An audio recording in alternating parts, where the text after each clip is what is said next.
नमस्कार लाडक्या बहिणींनो, मी शरद करंडे। लाडक्या बहिणींसाठी अतिशय महत्त्वाची अशी माहिती या ठिकाणी मी घेऊन आलेलो आहे। महत्त्वाची अशी अपडेट या ठिकाणी घेऊन आलेलो आहे।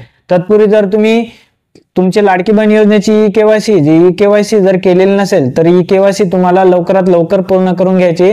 त्याचा 2 महिन्याचा कालावधी तुम्हाला या ठिकाणी सरकारने दिलेला आहे। तर YouTube वरती तुम्ही मराठी कट्टा 360 लाडकी बहीण योजनेची ई-केवायसी असे सर्च केले तर तुम्हाला त्या ठिकाणी व्हिडिओ मिळून जाईल।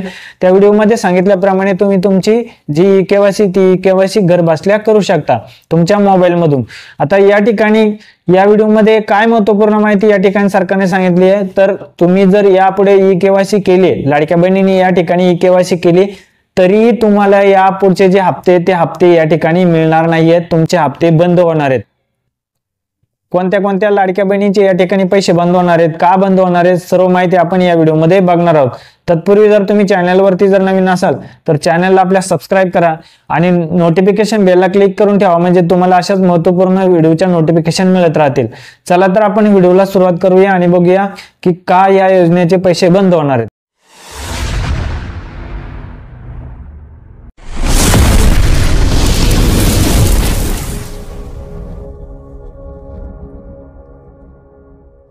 ज्या लाडक्या बहिणी या ठिकाणी फॉर्म भरलाय लाडक्या बहिणींनी किंवा ज्या लाडक्या बहिणी या ठिकाणी ई-केवायसी करत आहेत त्यांच्यासाठी अतिशय महत्त्वाची अशी या ठिकाणी माहिती दिलेली आहे सरकारने। तर तुम्हाला कोणत्या महिलांना या ठिकाणी पैसे तुम्हाला मिळणार नाहीत तर सर्व माहिती या ठिकाणी दिली आहे। तर बघा या ठिकाणी सांगितले महाराष्ट्र राज्याचे रहिवासी असणं आवश्यक आहे। पहिलाच मुद्दा या ठिकाणी सांगितलाय, ज्या लाडक्या बहिणी या ठिकाणी फॉर्म भरलाय लाडक्या बहिणींनी त्या महाराष्ट्र राज्याच्या रहिवासी असणं आवश्यक आहे। जर त्या लाडक्या बहिणी महाराष्ट्र राज्याच्या रहिवासी नसतील तर अशा महिलांचे या ठिकाणी जे 1500 रुपयाचे हप्ते ते या ठिकाणी बंद होणार आहेत। त्यांना हप्ते या ठिकाणी मिळणार नाहीत। त्यानंतर दुसरा पॉईंट सांगितलाय बघा, राज्यातील विवाहित, विधवा, घटस्फोटित, परित्यक्त्या आणि निराधार महिला तसेच कुटुंबातील केवळ एक अविवाहित महिला या ठिकाणी या जे योजना आहे ते योजनेस या ठिकाणी पात्र राहतील।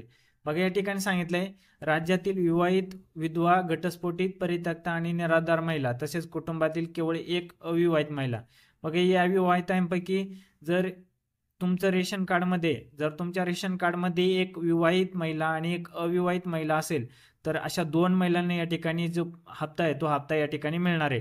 परंतु तुमच्या कुटुंबामध्ये म्हणजे तुमच्या रेशन कार्डमध्ये एकापेक्षा जास्त महिला विवाहित असतील आणि सर्व या ठिकाणी लाभ घेत असतील तर सर्व महिलांचे या ठिकाणी जे हप्ते ते हप्ते या ठिकाणी बंद होणार आहे। फक्त एकच महिलेला या ठिकाणी हप्ता चालू राहणार आहे।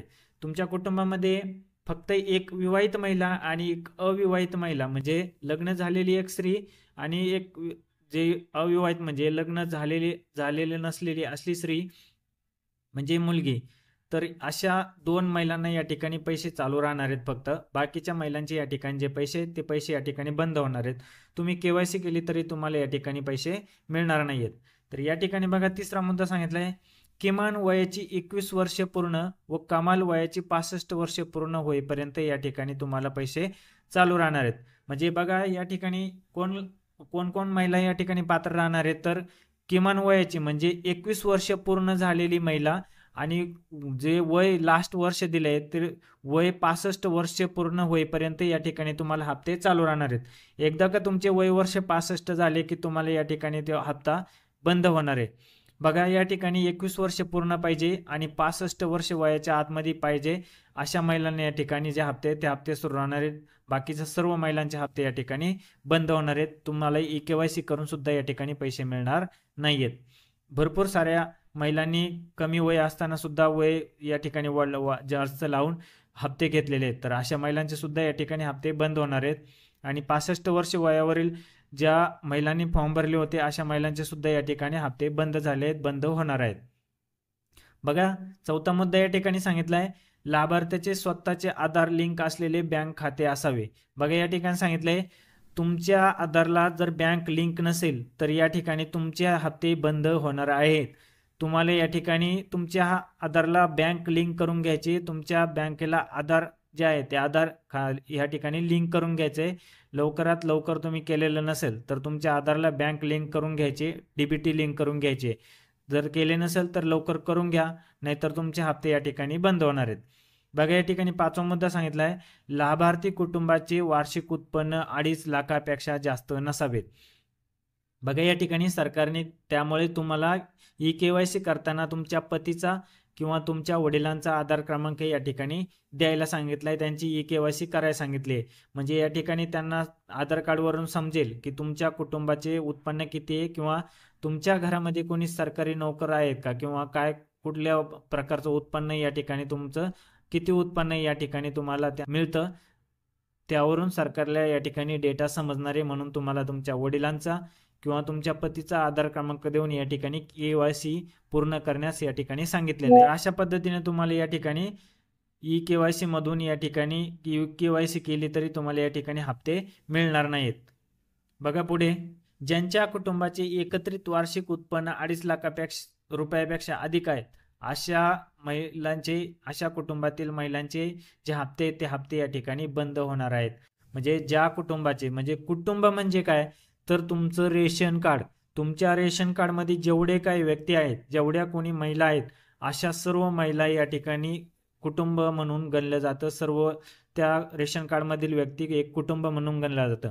आणि अशा कुटुंबाचे वार्षिक उत्पन्न 2.5 लाखापेक्षा जर जास्त असेल तर या ठिकाणी तुमचे जे हप्ते ते हप्ते या ठिकाणी बंद होणार आहेत, कायमचे बंद होणार आहेत. तुम्हाला या ठिकाणी ई-केवायसी करून सुद्धा हप्ते मिळणार नाहीयेत. त्यासाठी सरकारने तुम्हाला तुमच्या वडिलांचा आणि तुमच्या पतीचा जो आधार क्रमांक आहे तो आधार क्रमांक या ठिकाणी द्यायला लावलाय. आता बघा आपल्या भरपूर म्हणजे इंडियामधील सर्वच व्यक्तींच्या आधारला जे आहे पॅन कार्ड लिंक आहेत, पॅन कार्डवरून सर्व माहिती या ठिकाणी सरकारला मिळते की किती उत्पन्न आहे, कोण आयकर दाता आहे, काय वगैरे सर्व माहिती या ठिकाणी. बघा या ठिकाणी सरकारने सांगितलंय, ज्यांच्या कुटुंबातील सदस्य आयकर दाता आहेत म्हणजेच इन्कम टॅक्स रिटर्न भरणारा, ज्या कुटुंबातील सदस्य इन्कम टॅक्स भरत असेल अशा कुटुंबातील महिलांचे हप्ते या ठिकाणी बंद होणार आहेत. बघा तुम्ही या ठिकाणी जरी केवायसी केली तरी तुमचे या ठिकाणी हप्ते बंद होणार आहेत. आता सरकारने तुमच्या आधारला असणारे पॅन कार्ड लिंक आहे, तर सर्व बँका लिंक आहेत, सर्व या ठिकाणी माहिती घेऊन या ठिकाणी सरकार चेक करणार आहे की तुमचे कोणी आयकर रिटर्न भरते का, आयकर म्हणजे इन्कम टॅक्स भरते का, आयकर दाता कोणी आहे का, सर्व माहिती या ठिकाणी चेक करून तुम्हाला या ठिकाणी तुमचे जे हप्ते ते हप्ते या ठिकाणी बंद करणार आहेत, बंद केले जाणार आहेत. तुम्ही ई-केवायसी केली तरी तुम्हाला हप्ते मिळणार नाहीत. त्यानंतर बघा 3रा मुद्दा या ठिकाणी सांगितलाय, ज्यांच्या कुटुंबातील सदस्य नियमित कायम कर्मचारी म्हणून सरकारी विभाग, उपक्रम मंडळ, भारत सरकार किंवा राज्य सरकारच्या स्थानिक संस्थेमध्ये कार्यरत आहेत किंवा सेवानिवृत्तीनंतर निवृत्ती वेतन घेत आहेत, तथापि 2.5 लाख रुपयांपर्यंत उत्पन्न असलेले बाह्य यंत्रणेद्वारे कार्यरत असलेले कर्मचारी, स्वयंसेवी कामगार आणि कंत्राटी कामगार पात्र ठरतील. बघा या ठिकाणी सरकारने सांगितले, तुमच्या कुटुंबातील सदस्य कोणी नियमित कर्मचारी म्हणून सरकारी विभाग, उपक्रम मंडळ, भारत सरकार किंवा राज्य सरकार किंवा स्थानिक संस्थेमध्ये कार्यरत असेल किंवा सेवानिवृत्तीनंतर निवृत्ती वेतन घेत असेल तर अशा कुटुंबातील सर्व महिलांचे हप्ते या ठिकाणी बंद होणार आहेत.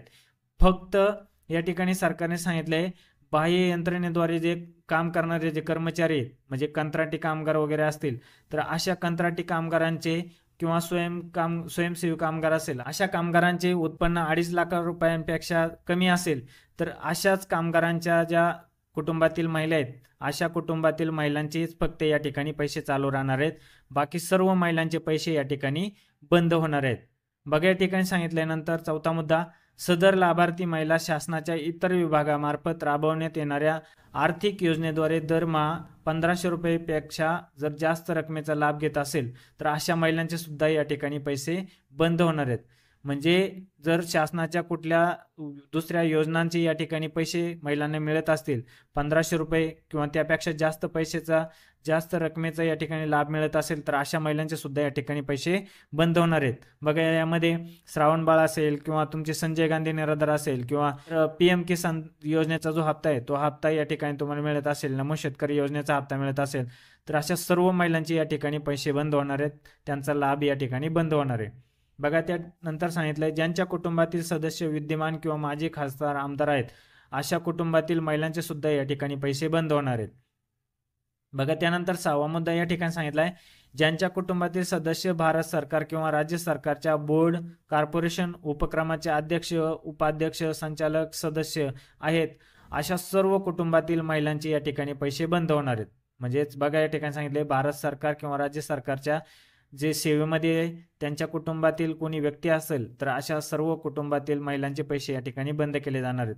बघा यानंतर सांगितले ज्यांच्याकडे 4 चाकी वाहन म्हणजे ट्रॅक्टर सोडून ज्यांच्या कुटुंबातील सदस्यांच्या नावावर नोंदणीकृत आहे अशा सर्व महिलांचे या ठिकाणी पैसे बंद होणार आहेत.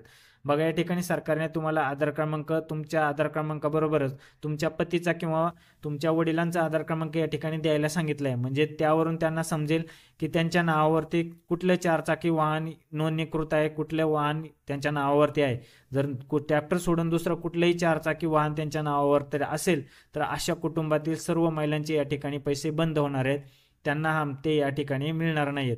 बघा या ठिकाणी तुम्हाला सांगितले सर्व माहिती या ठिकाणी सरकारने दिलेली आहे. जरी तुम्ही यापुढे KYC केली, KYC केली तरी तुम्हाला या ठिकाणी पुढचे जे हप्ते ते हप्ते या ठिकाणी मिळणार नाहीत. मग आता तुम्ही ठरवायचे तुम्ही जर या सर्व घटकांमध्ये बसत असाल तर तुम्ही या ठिकाणी तुम्हाला KYC करायची का नाही करायची हे तुम्ही ठरवायचे आणि नंतरच तुम्ही या ठिकाणी निर्णय घ्यायचा आहे KYC करावी की नाही करावी. तर अशा प्रकारे महत्त्वपूर्ण अशी माहिती होती. जास्तीत जास्त आपल्या लाडक्या बहिणींपर्यंत शेअर करा आणि व्हिडिओ आवडल्यास आपल्या व्हिडिओला लाईक करा, तसेच आपल्या चॅनलला सबस्क्राईब करा. भेटूया अशाच महत्त्वपूर्ण व्हिडिओमध्ये. धन्यवाद. जय हिंद, जय महाराष्ट्र.